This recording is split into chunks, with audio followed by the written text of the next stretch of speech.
Hello students, welcome to CBC Prash.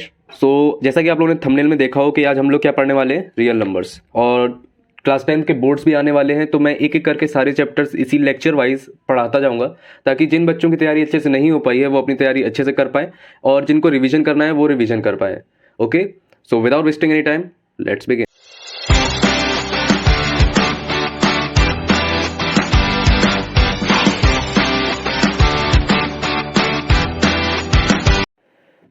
तो सबसे पहले इस चैप्टर में आता है यूक्लिड्स डिवीजन लेमा। तो मैं इसका स्टेटमेंट पढ़ देता हूँ, वैसे नेसेसरी नहीं है, हम लोग ऐसे ही समझ सकते हैं इसको। Given positive integers a and b, there exist unique integers q and r satisfying a is equals to bq plus r, where r is in between 0 to b।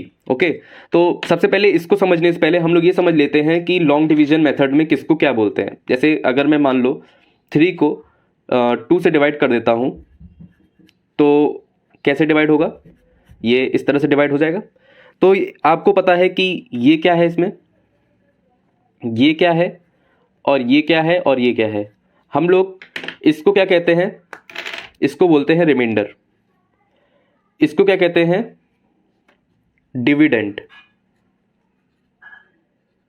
इसको क्या बोलते हैं, डिवाइजर। और इसको क्या बोलते हैं, क्वोशिएंट।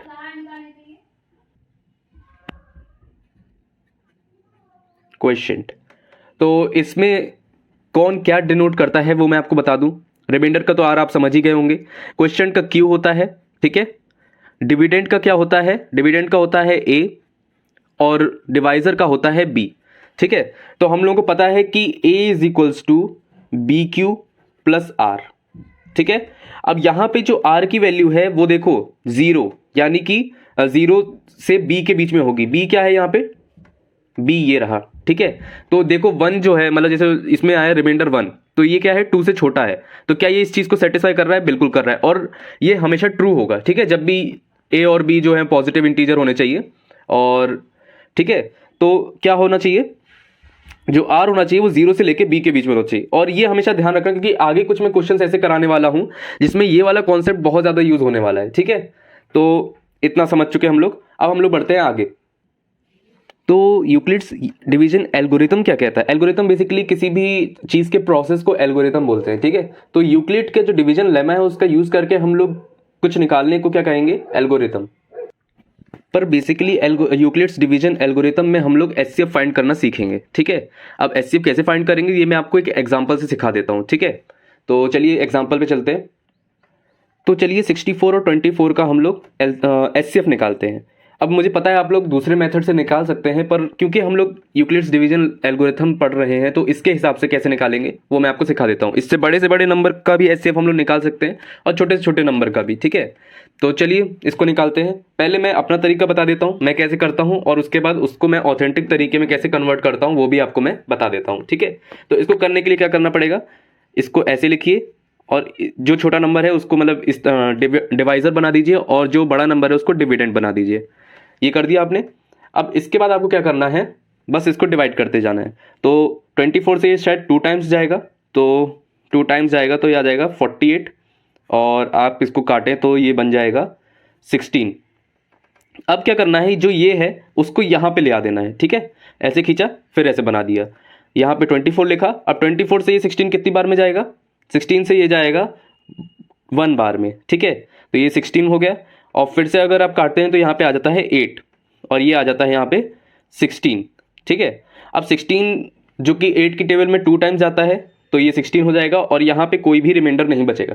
अब जैसे ही कोई रिमाइंडर नहीं बचता है तो आपको क्या कहना है कि बस भैया हमारा क्या आ गया है, एचसीएफ आ गया है। लोग पूछेंगे कौन सा एचसीएफ, कहाँ आया है, तो आपको बोल देना है कि भैया ये रहा हमारा एचसीएफ।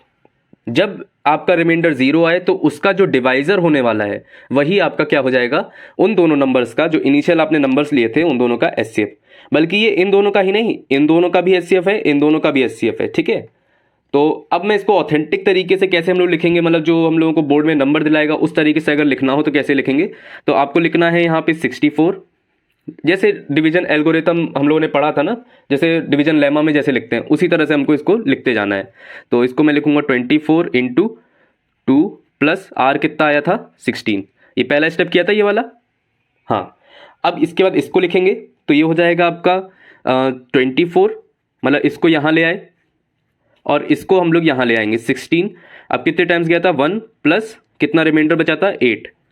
अब उसके बाद यहाँ पे 8 आ जाता है, यहाँ पे 16 आ जाएगा ऐसे, और इक्वल्स टू हम लोग 8 से डिवाइड करेंगे क्योंकि रिमाइंडर था।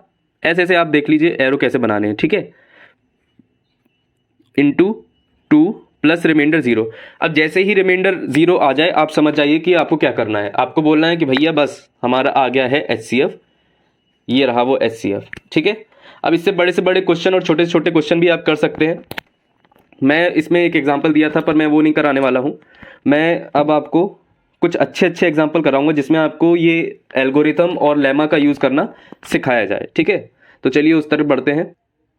अब आप NCERT के पेज नंबर 6 के एग्जाम्पल नंबर 2 को देखें तो क्या लिखा हुआ है उसमें। एग्जाम्पल नंबर 2 में इसमें लिखा हुआ है show that every positive even integer, कोई भी हर पॉजिटिव इवन इंटीजर क्या है वो 2q का फॉर्म करता है, और जो ऑड इंटीजर है पॉजिटिव वो किस फॉर्म में रहते हैं 2q + 1। हमको वैसे तो पता है कि हाँ यही फॉर्म रहते हैं, पर इनको प्रूव कराने के लिए हम लोगों को डिवीजन एल्गोरिथम का यूज़ करना पड़ेगा, ठीक है, और डिवीजन लेमा का, सॉरी। तो कैसे यूज़ करेंगे मैं आपको सिखा देता हूँ। सबसे पहले हम लोग क्या करेंगे, कोई भी एक पॉजिटिव इंटीजर मान लेंगे a, ठीक है, a मान लिया आपने, और उसको डिवाइड करेंगे b से, क्योंकि जो आपका इवन इंटीजर है या ऑड इंटीजर है वो कैसे हम पता करते हैं, उसको 2 से डिवाइड करके। अगर वो 2 से डिवाइड हो जाता है तो वो इवन इंटीजर है, और अगर वो 2 से डिवाइड नहीं होता है तो ऑड इंटीजर है, ठीक है। तो हम लोग क्या करेंगे, यहाँ पे b = 2 लेके चलेंगे। अब b = 2 है तो आप मुझे बताइए कि यहाँ पे r क्या होने वाला है। r आपको पता है कि किसके किसके बीच में होता है, 0 से लेके b के बीच में, तो यानी कि यहाँ पे = नहीं आएगा, तो 0 से लेके 2 के बीच में होता है। तो यहाँ पे अगर आप देखें तो दो ही पॉसिबिलिटी बनती है, 0 और 1, यानी रिमाइंडर या तो 0 हो सकता है या तो 1। अगर मैं इसको एल्गोरिथम मतलब लेमा से लिखूं तो ये कुछ इस तरह से आएगा कि एक नंबर कुछ ऐसा हो सकता है 2q प्लस q, मैंने कोई भी क्वेश्चन मान लेता हूं कि उससे डिवाइड किया होगा मैंने, ठीक है। तो 2q + 0, तो ये हो जाएगा a = 2q। ये तो हो गया पहला केस। और दूसरा केस क्या होगा कि a = 2q + 1, ठीक है। ये दो केस आ रहे हैं। तो इसमें आपको बेसिकली दिख रहा है यहाँ पे कि हाँ भाई ये 2q के फॉर्म का है, यानी 2 तो हमेशा इसमें आता ही है, यानी कि ये जो चीज़ होगी ये हमेशा इवन फॉर्म की होगी, ठीक है। और ये जो होगा ये आपका ऑड का होगा। तो यहाँ पे आपको पता चल जाता है कि कैसे हमको यूक्लिड्स डिवीजन लेमा यूज़ करना है, ठीक है। आपको कुछ नहीं करना था इसमें कोई भी एक नंबर ले लेना था, और उसके बाद अगर कोई मतलब हम लोगों को अगर चेक करना है कोई चीज़ इवन है या ऑड है तो उसको किससे डिवाइड करना पड़ेगा, ऑफ कोर्स 2 से। और 2 से डिवाइड करेंगे तो उसका रिमाइंडर या तो 0 हो सकता है या 1 हो सकता है, 2 के बराबर तो हो नहीं सकता है ना। तो इसीलिए इसकी दो पॉसिबिलिटी बनती है, 2q + 0 which is 2q and 2q + 1 which is odd. तो आपका 2q जो होगा इवन होगा और जो 2q + 1 होगा ऑड होगा। तो अब हम लोग चलते हैं। अब अगर आप देखें एग्जाम्पल नंबर 3 तो उसमें बोल रहा है कि show that any positive odd integer is of the form 4q + 1। तो एग्जाम्पल 3 क्या बोल रहा है, एग्जाम्पल 3 बोल रहा है कोई भी पॉजिटिव ऑड इंटीजर होगा वो या तो 4q + 1 के फॉर्म का होगा या 4q + 3 के फॉर्म का होगा, ठीक है। और हमको ये प्रूव करना है, और q कोई भी एक इंटीजर है, इज सम इंटीजर।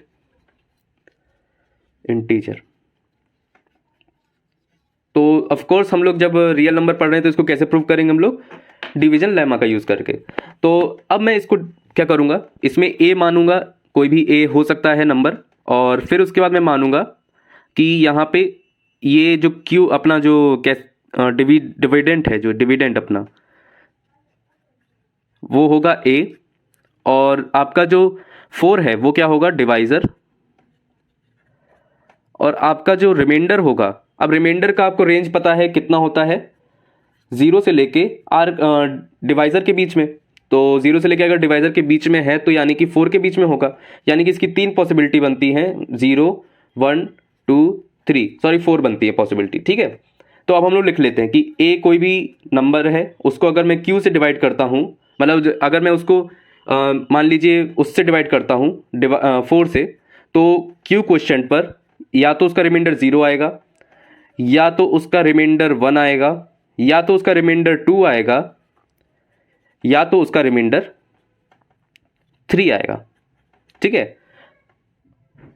और क्योंकि हम लोग बात कर रहे हैं कि हम लोग यहाँ पे ऑड नंबर की बात कर रहे हैं, क्योंकि a जो है वो एक ऑड नंबर है, हम लोग ऑड नंबर के लिए ही चेक कर रहे हैं, तो a is equals to 4q और a is equals to 4q plus 2, जिसमें अगर मैं इसमें 2 कॉमन ले लूँ तो 2q प्लस 1 हो जाता है। यहाँ पे 2 बाहर आ गया है, तो ये दोनों इवन फॉर्म कर रहे हैं, यानी कि इन दोनों को हम लोग कंसीडर नहीं कर सकते, ठीक है। इन दोनों को हम लोग कंसीडर नहीं कर सकते क्योंकि ये दोनों 2 से डिविजिबल हैं।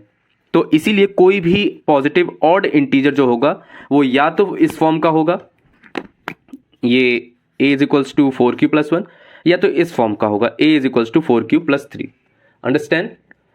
ओके, तो इस तरह से हम लोग यूक्लिड्स डिवीजन लेमा का यूज़ करके कोई भी क्वेश्चन कर सकते हैं जो मतलब उससे रिलेटेड होगा। इस तरह से इसकी अप्रोच रहेगी।